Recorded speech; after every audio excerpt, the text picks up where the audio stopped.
Tyler and Mario. Let's get it. Welcome back to the Undefeated. This is Tyler. Mario is out today, but hey, I got plenty to cover. So I am here to cover all the sports news with you today. I am covering Ezekiel Elliott and his appeal. I got the ACC preview and, the MLB World Series. I'm excited to tell you who I got in my final. So remember to contact us through our Facebook page at Undefeated Tyler and Mario, or contact me at tylerhurst20@yahoo.com. First, let me start by saying this, people. What happened in Charlottesville this last weekend is never okay. This is not what America is about. America, we are much better than this. What happened in Charlottesville needs to be solved. And the people that caused this need to be paying for what they did. We had murderers in the streets, statues being torn down. This is never okay.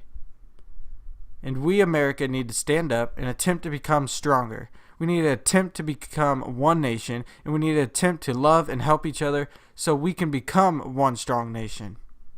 Right now, we look weak in my eyes. We are a better nation than this. America, we need to stand up. We need to show leadership. We need to show love to one another to become a better nation. We are better than this. Okay, so I'm going to start out with Ezekiel Elliott. Ezekiel Elliott and his agents have now filed their appeal.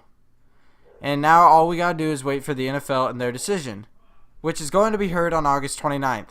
Obviously, if Ezekiel Elliott did this, I believe he deserves the minimum, which is 6 games.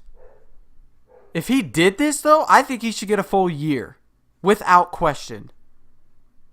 But if he did not do this, then should we even suspend him? I think we need to suspend him no matter what 6 games, because all the 3 incidents. He had the bar incident, he had the lifting the woman's shirt up on a boat, and then he had this domestic violence incident. However, if he was innocent, wouldn't the NFL kind of look foolish for taking this long? Let's remember, it is a year and a month now since the NFL has decided to make a decision. By August 29th, it's going to be a year, a month, and 3 days. And yet, if the NFL finds nothing, what was the whole point of this? Ezekiel Elliott is defending his case by basically calling his ex-girlfriend a liar, telling her all her information is fake. I think he gets this 6-game suspension no matter what. I think Ezekiel Elliott needs to drop this case because what has happened previously in the NFL, for example, Ray Rice, he's totally done. What he did is never okay to do.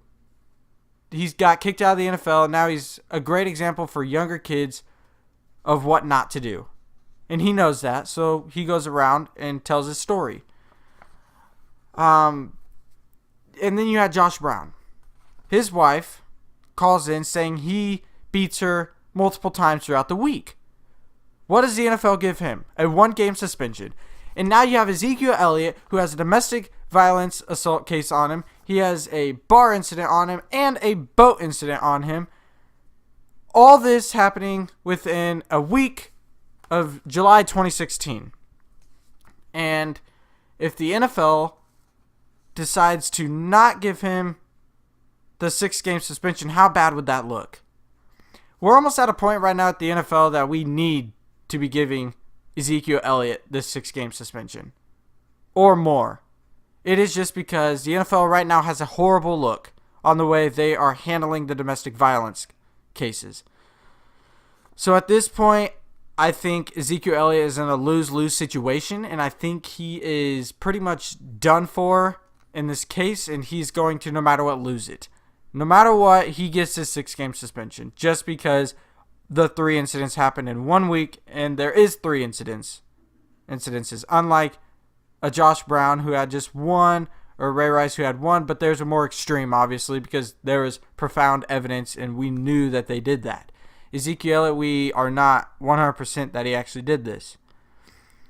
And for the Cowboys, I think without Elliott, I believe they're going to be losing a couple games throughout this beginning of the season. I mean, he's back against the Washington Redskins. That is October 29th. I think without Elliott, the Cowboys are going to struggle. I mean, I agree they have Darren McFadden, they have Alfred Morris in the backfield. But I just don't think they're transcendent players like Ezekiel Elliott. Can they run through guys? Can they hurdle guys? McFadden can run through guys. He cannot hurdle guys. Alfred Morris cannot do either. Alfred Morris had one good year at the Washington Redskins. Ezekiel Elliott was one of the best running backs we've ever seen as a rookie in the NFL. And now the Cowboys are going to miss him. That is only going to put more pressure on Dak Prescott. I think Dak Prescott, with him having to throw the football more, that's going to put so much pressure on him, and teams already know what he's about now. So I think the Cowboys are in trouble. The Cowboys, I think 4-2, 3-3. I have my losses with them. I have the Giants beating them. I have the Packers beating them. And I either have the Cardinals or Broncos. We already all know about the Broncos defense, led by Von Miller. They have two great corners, Aqib Talib, Chris Harris Jr. That defense is as good as it gets. The Cardinals, they're an up and down team, and you don't want to catch them when they're on their upside. You know Carson Palmer can sling the ball downfield to John Brown. And you still got veteran Larry Fitzgerald. And their defense can show up at times. I think the Cowboys, they have a great football team. But with suspensions piling up, that's only making them worse. And that may not get them to the playoffs in the end. Bottom line is, with the Cowboys trying to make the playoffs, they need Dak Prescott to do good. And if we remember, Dak Prescott had a great QBR last year. But that does not mean anything. History can never be rewritten. And saying that, teams know what Dak Prescott's about. So, the Cowboys, to me, the Cowboys are much scarier when they have Ezekiel Elliott on the team. I'm much more afraid to try to stop someone like Ezekiel Elliott than Alfred Morris. Ezekiel Elliott is an all-around great running back. He can do everything for you. Cowboys, I think, are no matter what going to miss him for 6 games. I think they should miss him for 6 games. The NFL would look horrible if they did not at least suspend Ezekiel Elliott for 6 games. However, if he's guilty, the NFL would again look horrible because, you suspended this guy for 6 games and he didn't do anything. So either way, it's almost a lose-lose for both sides. If the NFL does suspend him, that's actually a win. That's a lose for Elliott. However, I don't think Elliott gets out of it, so that's a lose for Elliott. But yet, it could be a loss for the NFL for only suspending him 6 games if they say they found enough evidence. So that is Ezekiel Elliott. We are going to wait until August 29th to hear the appeal and see what the NFL does about this. Does about Ezekiel Elliott. Many people want Ezekiel Elliott on their fantasy football team. Heck, I would even take him. Ezekiel Elliott is one of the best running backs you can have on your fantasy football team. Well, let me tell you who is actually the best and actually who you should be taking at the top of the draft. This man named David Johnson from the Arizona Cardinals. Let me tell you why. The Arizona Cardinals tend to be run heavy in the red zone. David Johnson is all about power and speed. He was the top running back last year. Carson Palmer is not consistent. David Johnson tends to average a TD, a touchdown, every single game. He not yet has shown that he can be injured. He has not been injured previously. And he got the most touches as a running back last season out of every single running back. He even beat Le'Veon Bell. Here's the reason why I have Le'Veon Bell second. It's just because right now Le'Veon Bell has not even practiced. That's a bad sign. His own players are even telling him that could be bad for Le'Veon Bell not showing up. And let's not forget Le'Veon Bell plays on the same team as Antonio Brown, who is another top fantasy football player. Antonio Brown is one of the best wide receivers in the league, and we know Big Ben likes passing to him. I think Le'Veon Bell will get plenty of touches, but having to share the numbers with Antonio Brown is going to bring down his fantasy points just a little bit. I think the biggest issue with Le'Veon Bell is, can he continue the style of running? Because we all know he likes to hesitate, and then all of a sudden, boom, there's an open hole, and that's what he likes to go through. So it's going to be curious to see if he can continue that.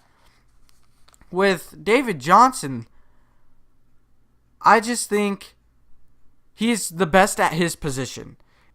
Or he has shown up these last 2 years, without a doubt being the best running back. Right now, he's ranked second overall in fantasy. I do not agree with that. They have Le'Veon Bell first. Well, you kind of got to practice to get better. Obviously, last year, David Johnson was the top running back. Right now, I would have to say the running back has the most potential when it comes down in the red zone to get in the end zone. Because do coaches want a quarterback to try to throw the ball in the end zone and have the chance to get intercepted? I would not. I would want the running back, someone like a David Johnson, someone like an Elliott or Le'Veon Bell, to power their way through, get that easy touchdown. Let's do it the old way. Ground and pound the ball until you get inside that end zone. Back to Antonio Brown real quick. Thing is, with him and all the other wide receivers, is that they play the receiver position. They never get the most fantasy points. A majority of them are in the top 10. You have Julio Jones, Antonio Brown, Odell Beckham Jr. Those three obviously should be in the top 10. But do I think they should be picked in the top 3? No. They're not going to get you the points. If you're looking at getting somewhere around 18 to 20 fantasy points every single week, do not grab them. It would not make sense, people. Antonio Brown, he can put up numbers. But he cannot put up numbers consistently like David Johnson or Le'Veon Bell because they're a running back. Every yard matters for them, and they get more touchdowns per game basis. And a big question about Antonio Brown, we all know the Facebook Live incident, so will Antonio Brown have off-the-field issues? If he does and he gets suspended, that could ruin your fantasy team that week, multiple weeks. You never know. And the other biggest thing, I think is the biggest issue with Antonio Brown is, can you rely on Big Ben? Ben Roethlisberger, if you want to call him. He has contemplated retirement. He's getting up there in age. He gets hit a lot. That Steelers' offensive line's not the greatest. So if Big Ben gets injured, what happens to Antonio Brown? Steelers' backups are not very good. Josh Dobbs has been horrible. So if Big Ben gets hurt, if Big Ben gets injured, Antonio Brown's fantasy football stats go way down. I'd say 10 or less fantasy points a game. Now Julio Jones, once again a wide receiver. Do not take him top 3. Because he's not going to get you the points like David Johnson or Le'Veon Bell. With Julio Jones to be successful, he needs Matt Ryan to be at MVP caliber once again. You know, we have these people comparing Matt Ryan to Aaron Rodgers. Well, let me tell you something, people. his stats are nowhere near it. He's an okay quarterback. He's average at best. He just had a terrific season last season. I'm not taking that away from him. Matt Ryan was hands down a top 3 quarterback last season. But is he comparable to Aaron Rodgers, Tom Brady? No. He's not consistent like that every single year. Was the year before this last, was Matt Ryan even relevant? No. Nobody was talking about him like we were all of a sudden this preseason just because last season he did great. Come on. Really? So for Julio Jones to be successful, he needs Matt Ryan to be another MVP quarterback. The thing with Julio Jones is no one can stop him. We know that. He's too big of a wide receiver. But the thing is with Le'Veon Bell, he had to share the load with Antonio Brown. With Julio Jones, you got to share the load with Devontae Freeman, who we all know is another top running back. Get you multiple fantasy points. And having to share the load with Devontae Freeman means you might not get the ball within the red zone. Because Devontae Freeman is a great red zone running back. I can promise you that. Now let me move on to the quarterbacks. This is the biggest question. Many people want to take quarterback first round. Maybe you should wait. Grab your top wide receiver. I know I just said don't grab Brown, don't grab Julio Jones top 3. That doesn't mean you don't grab him if you're the 7th pick in the first round. You grab Julio Jones if he's still left at 7th pick, without a doubt. Quarterback, if you can, wait till the 2nd or 3rd round. Some people are saying wait till the 4th. I say go 2nd or 3rd. If you want a top quarterback like Rodgers, Brady, if Matt Ryan can continue his MVP caliber style, grab Matt Ryan. If you want one of those 3, you take him in the 2nd round. Otherwise, you're going to lose him. Rodgers, without a doubt, is a 2nd round quarterback. Brady, 2nd or 3rd round. Probably 2nd round this season because he added Brandon Cooks. Thing is, you want a top running back or wide receiver. Because those guys can get you, on average, around 20 points for a running back, like David Johnson.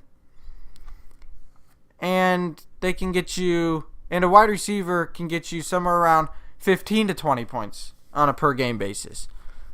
Well, a quarterback can obviously get you that lots more. Even, say, if you grabbed a Carson Palmer or Joe Flacco, they'd still get you more points than 95% of the league. 95%, people. If we look at the top 25 players from last season in fantasy football, Mike Evans was the top wide receiver at 208. Ezekiel Elliott was the top running back at 293. Besides Mike Evans, there was not another wide receiver in the top 25. Does that tell you something? So, a majority of the top 25, about 17 of the top 25, were quarterbacks. Carson Palmer, Joe Flacco made that. They're not that great. Marcus Mariota made that. He's projected a top 10 quarterback this season. Kirk Cousins made that, projected top 10 quarterback this season. So why not grab a running back like Le'Veon Bell, Devontae Freeman, DeMarco Murray, David Johnson, or you grab a wide receiver in the first round, Julio Jones, Odell Beckham Jr., Antonio Brown, and then grab your quarterback in 2nd or 3rd round, or even 4th, because no matter what, there's going to be a good quarterback left. You're going to get great points out of him. Now, sleeper picks, these are the guys to watch out for. Eric Decker from the Tennessee Titans just joined. The reason why I have them is not because I like the Titans. It's because the Titans have a great offense and a great quarterback. Marcus Mariota is projected to be one of the best quarterbacks this season. And when you put Eric Decker on the other side of Rashard Matthews and Delaney Walker, Eric Decker could be a star. We remember Eric Decker back at the Denver Broncos. He was great. And now you combine him with Marcus Mariota. Eric Decker wasn't relevant last year because he's at the Jets. Really? The Jets. Well, now he's with Marcus Mariota. Eric Decker, I believe, will be a great 4th round pick, 5th round pick, whenever you want to take him. If he's still available after a 5th round pick, I would suggest grabbing him. He's going to be a great flex player at best. He will be a great flex player. My other sleeper pick is Deshaun Jackson. Some of you might say, well, how's he a sleeper? Deshaun Jackson's a star. Well, when you look up at the rankings, Deshaun Jackson's below 50. So I count those as sleeper picks. Anything below 50. And the thing is with Deshaun Jackson, he's with another great quarterback in Jameis Winston. I know I talk a lot about Jameis Winston and Marcus Mariota. Well, it's because it's true, people. They are on the upcoming. They are on the uprise. So with Deshaun Jackson being with Mike Evans, and we all know Tampa Bay, Doug Martin has some issues, and then they can't figure out their running game. Jameis Winston's going to be throwing the football a lot. And with Jameis Winston having a big arm, he might be throwing some Hail Marys to Deshaun Jackson. So those are my 2 sleeper picks. I believe they can get consistent points for you throughout each game. My bust. Now, my busts are going to be within the top 50, so 1 to 50. My bust is T.Y. Hilton. Right now, he's ranked 13th. Well, the reason why he is my bust is because we don't know if Andrew Luck's going to be healthy. And what if he becomes healthy, then all of a sudden gets hit again and is not healthy again? Andrew Luck cannot stay healthy, folks. And with that, T.Y. Hilton's in trouble. He's stuck with Scott Tolzien. I believe T.Y. Hilton is not going to get you proactive numbers like he has previously. This season, I think he takes a little bit of fall. My other bust is Jarvis Landry. Now, that is only because Ryan Tannehill got injured, and he's out for the entire season. And the Miami Dolphins took Jay Cutler and not Colin Kaepernick. Now, they had a good reason to not take Colin Kaepernick and take Jay Cutler. So I respect that. But Jay Cutler is not a good quarterback, people. Jarvis Landry is not going to put up numbers like he did last season. I had Jarvis Landry last season. He got me somewhere around 14 points every game. Very good. But with Jay Cutler, I see 8 or less points every single game. Jay Cutler's not accurate. Okay, so I want to move on to college football. I love talking college football. But I want to specifically talk about the ACC. And how I am looking at how good the ACC is going to do this season. Who's going to be the top team? Who's going to be dead last? And what are the challenges for each of my top 5 teams? Well, first let me begin with my number 1 team. And without question, it is going to be Florida State. Multiple people have them at number 1. And that is because their quarterback, Deondre Francois, is a monster. To be honest, he kind of reminds me of like a Cam Newton in college. He's starting to put a little bit more muscle, a little bit more weight on him. So now he's only going to become more dangerous when he runs. Deondre Francois last season, 20 touchdowns and 7 interceptions, and over 3,000 passing yards. Deondre Francois is one of the best, and he might even be in the Heisman talk this season. That's a great leader and a great way to start off the ACC season is having a quarterback like him. Their defense is as good as it gets. They're, I think, better than Alabama, people. Led by possibly the best defensive player in college football, Derwin James, the safety. He's an eagle in the backfield. If you're not careful as a quarterback, he will pick you off. Derwin James is easily a first-round draft pick at the end of the season. Their defensive line is great. The entire defensive line is returning besides DeMarcus Walker. That D-line was terrific last season. And just because they lost Dalvin Cook doesn't mean they're going to get worse. Do we remember that they picked up a 5-star running back? Combine that with DeAndre Francois, who can run. Giving DeAndre Francois the most dynamic quarterback in college and one of the best head coaches in college football, Jimbo Fisher, I think Florida State goes 11-1. I think they go undefeated in their conference. Their only loss is Alabama. I'm so 50-50 on this Alabama-Florida State game week 1 because I don't know how Alabama really looks. I have a better idea about Florida State than I do Alabama. Alabama lost a lot of people on defense. They mainly kept their offense. But we got to see how the defense looks against DeAndre Francois. Now, my second team in the ACC, I'm going to have to take Miami. Miami looks terrific, people. Last season, they did great. They added their coach, Mark Richt. He coached at Georgia for over 10 years. And he finally made Miami relevant. Again. If we think about it, Miami has multiple 4-star recruits entering this year, which is what they needed. I think it's almost like Miami's get back to their old ways on defense. Just hit them hard, make them fumble. If you can't intercept it, hit them hard. Get after them. That's almost what Miami reminds me of.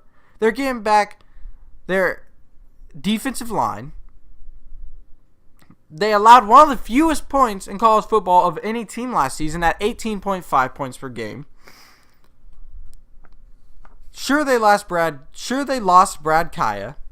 But that doesn't mean Mark Richt can't coach a quarterback. Remember all the great quarterbacks that came out of Georgia? Murray, Matt Stafford. Mark Richt will make another great quarterback. Miami, I only have losing 2 games, according to their schedule. And I'm losing to Florida State, obviously. And I have them either losing to Virginia Tech, which I think is a good possibility they'll lose to, or a big upset with Georgia Tech taking down Miami. Because we know Georgia Tech's offense runs a little bit differently.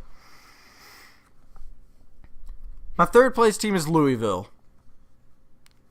This was a hard decision for me to put them in third. To put them ahead of Clemson, to put them right behind Miami, just because they have Lamar Jackson. Lamar Jackson is a former Heisman winning quarterback. We all know that. They have all the returning coverage unit, so the cornerback safeties are all returning. So that's going to be great leadership on the defense. And they can teach the younger defensive linebackers, linemen. And we all know Lamar Jackson can do everything. He's a prolific runner. Do I think he should stop some of that? Yes. Because he's so skinny.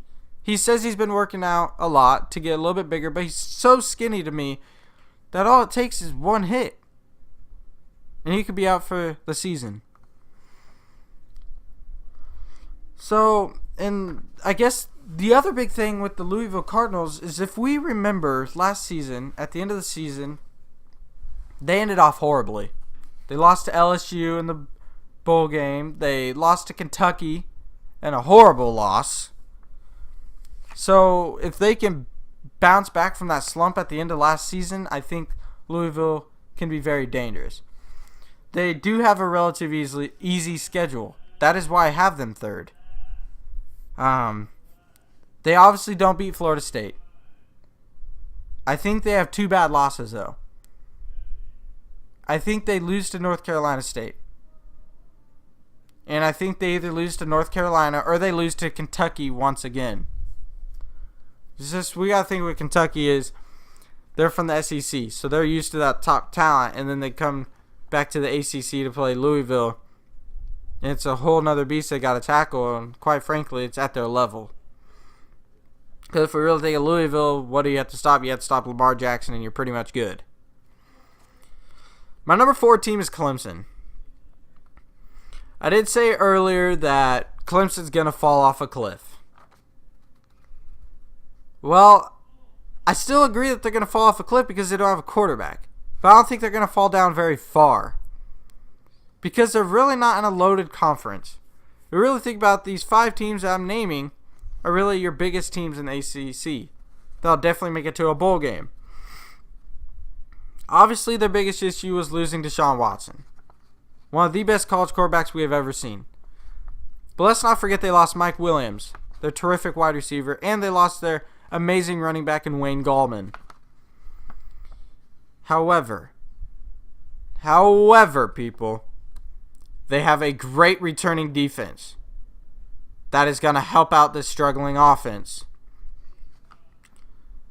This offense, I think, is going to need to heavily rely on Deion Kane. If we remember him from the national championship last season against Alabama, Deion Kane had a very big game. Take the pressure off Mike Williams. And then also this guy named Tavion Feaster. The running back that backed up Wayne Gallman is going to have to be a beast this year. He's going to have to take the workload off of his quarterback. Clemson does get talented first year recruits. So that will help them as well. I do not think Clemson's beating Florida State. So that's one loss. I think they're losing to Louisville. I think they're going to take a tough loss to North Carolina State because they travel to North Carolina State and they always struggle there. I think they take a blow to Virginia Tech, and that is just because they play at Virginia Tech. And speaking of Virginia Tech, some people are like, where you got them? Well, they're my number 5 team. Virginia Tech, even though Frank Beamer is gone, Justin Fuente is a no-joke coach. He has proven he can win. With a 10-4 record last season, I did not see that coming. After trying to replace a coach like Frank Beamer, which is very hard to do, Justin Fuente comes in and does a tremendous job, people. Bud Foster is one of the greats as a defensive coordinator. And let's not forget, he gets the returning cornerbacks and safeties just like Louisville. Virginia Tech has a great stadium. People show up there, and it can get loud. So they're going to have a great chance to defend home. And really, Virginia Tech does not have a very challenging schedule throughout the middle of the season where it can get tough. If they could beat West Virginia the very first game of the season, I see them making it to the ACC championship. Here's my losses I have for Virginia Tech. I have them losing to Miami, West Virginia, Clemson, and Virginia. The rest of the teams I have are, I have North Carolina State taking 6th. I have Pitt 7th, then North Carolina, Syracuse, Duke, Boston College, Wake Forest. Unfortunately, you're last. That's just because you can't bring in the talent. But North Carolina, they just lost a high-profile quarterback. That's the issue with them. Sure, they brought in Harris from LSU, but I don't really think he's all that good. And North Carolina State, they're a very talented football team. But to be in this top 5 with these other teams, I don't think they can get there. They can be the team to surprise everybody, though, because they have a great defense and arguably the second best quarterback in the division. But I think Virginia Tech gets the slight edge at 5th place. So there's my top 5. I can repeat them. My top 5 go Florida State, Miami, Louisville, Clemson, Virginia Tech. North Carolina State right behind. They could be shocking people this year. So I want to move on to who is really the best college quarterback, because I'm so high up on DeAndre Francois. Well, let's not forget that there's many other great college quarterbacks. Sam Darnold, Remember this name. Remember it. If he goes this year in the NFL draft, he's easily a first-round draft pick. Last season, passing over 3,000 passing yards, 31 touchdowns, only 9 interceptions, and had a completion rate of 67%. He is a great quarterback. Right now, he's the front runner for the Heisman. He has returning talent at the wide receiver position. He ended the season on a 9-game win streak last season after taking a big loss to Alabama. He has a full year under his belt, people. Let's not forget, he was just a freshman last season. And with a full year underneath his belt, Sam Darnold will come out and show up. Sam Darnold has a big arm. He has the size, and he has the mentality to win football games. USC's going to be good. Now, the quarterback who I think challenges Sam Darnold is Mason Rudolph.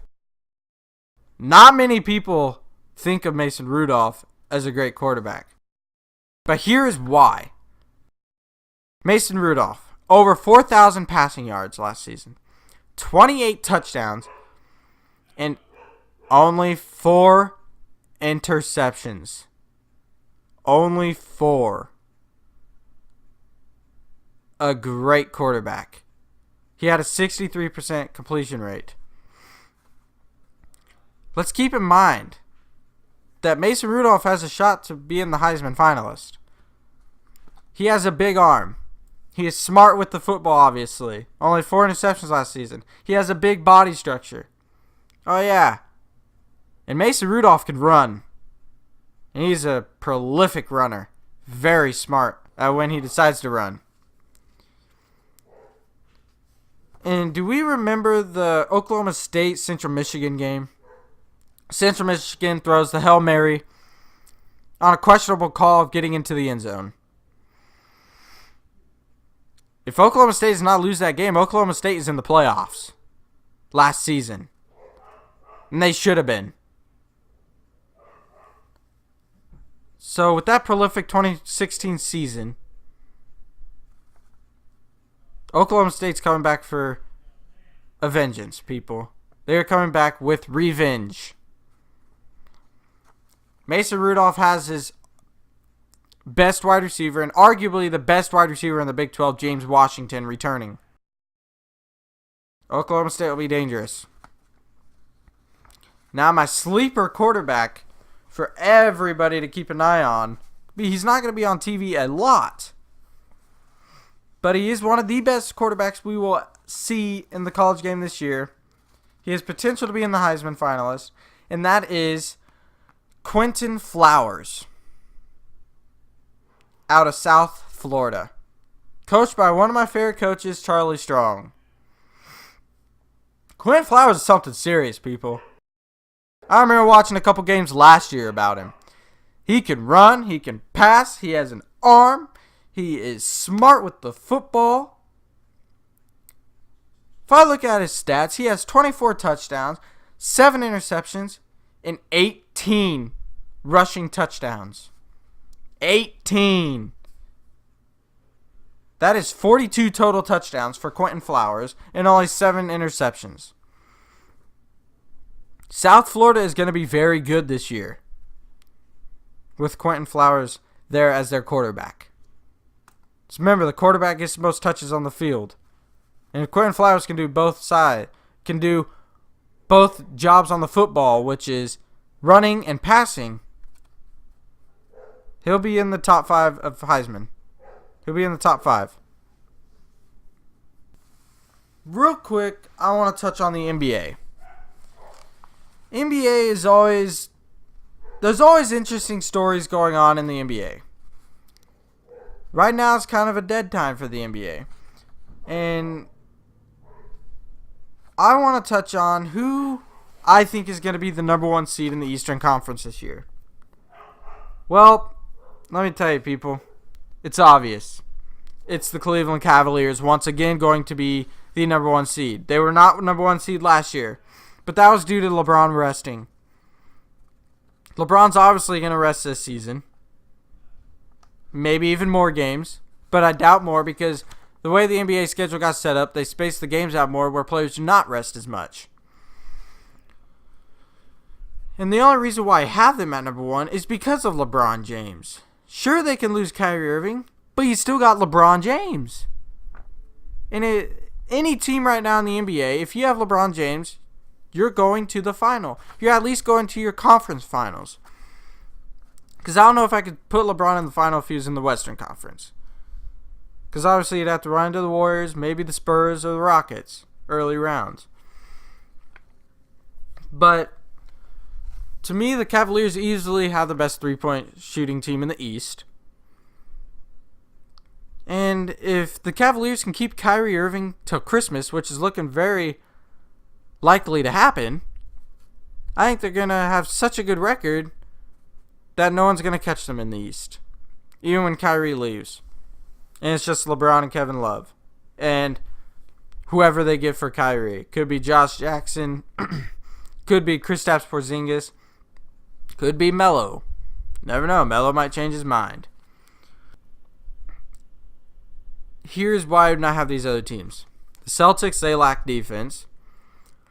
The Wizards just don't have enough to get there. Seriously. Can the Wizards find someone to help John Wall and Bradley Beal?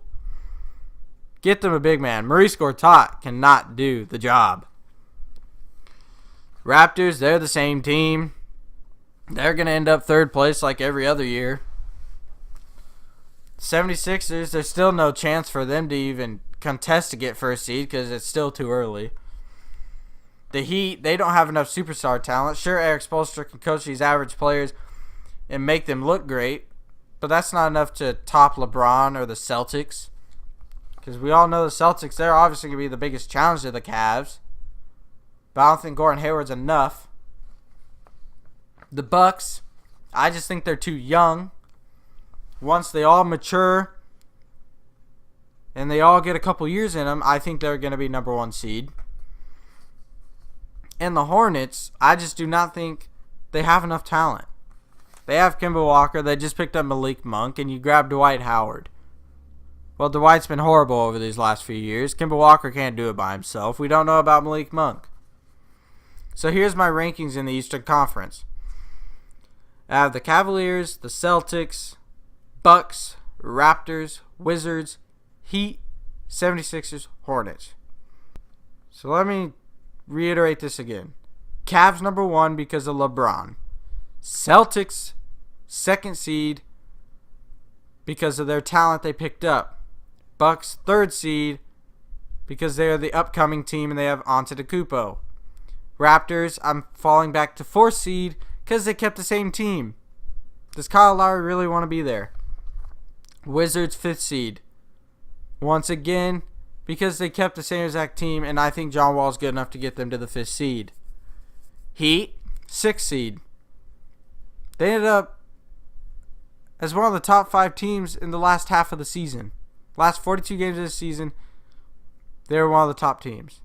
I think they pretty much kept the same team. I think they're only going to get better this season. I have them 6th. 76ers, I have as 7th seed. That is because they picked up some talent in JJ Redick. They have some great draft picks. Ben Simmons, who hasn't played yet, who I think could be a star. Markelle Fultz, we don't know really what he's about, but he has the potential to be a star, and we hope he can be a star. So I have 76ers 7th seed. And the Hornets, I have 8th seed. I think Kemba Walker can get back there. Yeah, the Pacers that are done. The Bulls, they're done. So now, really, for the 8th seed, I think you're battling the Pistons for 8th seed. I think the Hornets can beat the Pistons. So real quick before I sign off here, I'm going to talk about the World Series once again. This is interesting, people. Oh, the Los Angeles Dodgers. They can't lose. They can't lose. Man. Easily they should be making it to the World Series, shouldn't they? Well, I have them in my World Series. They just look too good. They have the best talent on offense and at the pitching end. They continue to win.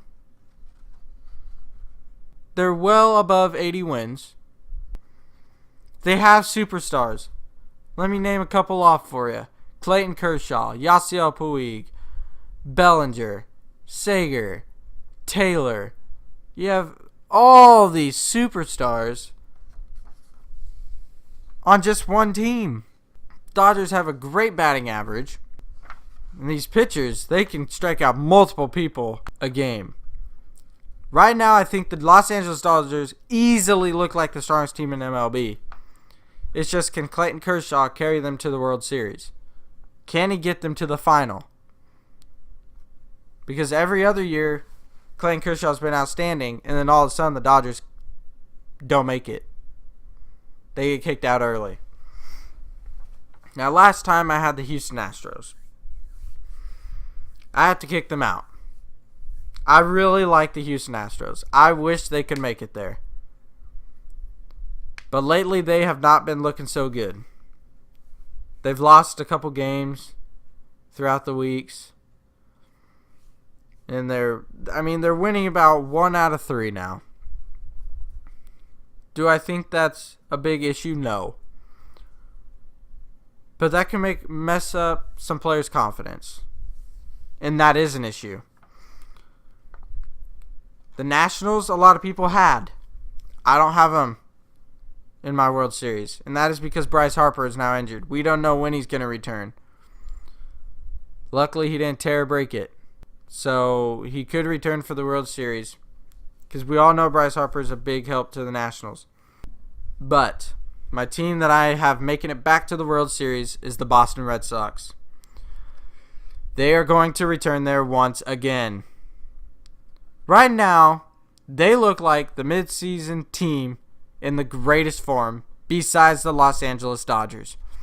They're starting to pull further and further away from the Yankees. Yeah, they don't have the record like the Houston Astros, the Los Angeles Dodgers. But the postseason is a whole nother story. It's a whole nother season, people. And they have the great leadership in the players that have won a World Series before. You remember the name Dustin Pedroia? He's been there before. To me, he's a great leader on that team.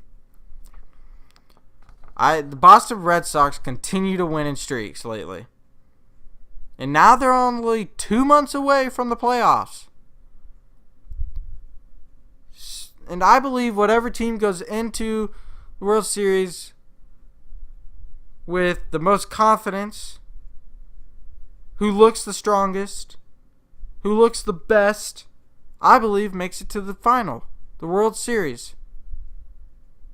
And I believe right now that team is the Boston Red Sox. I want you people out there to give me your take on who is going to make the World Series. I want to know what you guys think, because a lot of people think the Dodgers. Also, give me your take on the Eastern Conference. Who's going to be number 1 seed? Because Celtics might be, Cavs might be, Bucks might surprise, the Raptors might surprise. So give me your take on who do you think is going to be the number 1 seed. And leave questions because I'd love to answer them. Hey, thanks for listening. Stay tuned as we will be debating all the sports news next week. Remember to follow us on the Facebook page at Undefeated Tyler and Mario and Twitter at Undefeated T and _M. Or you can contact me at tylers20@yahoo.com. So just remember to contact us for comments and questions, mainly on our Facebook page. Thank you for listening to The Undefeated, and talk to you later, because I'm out.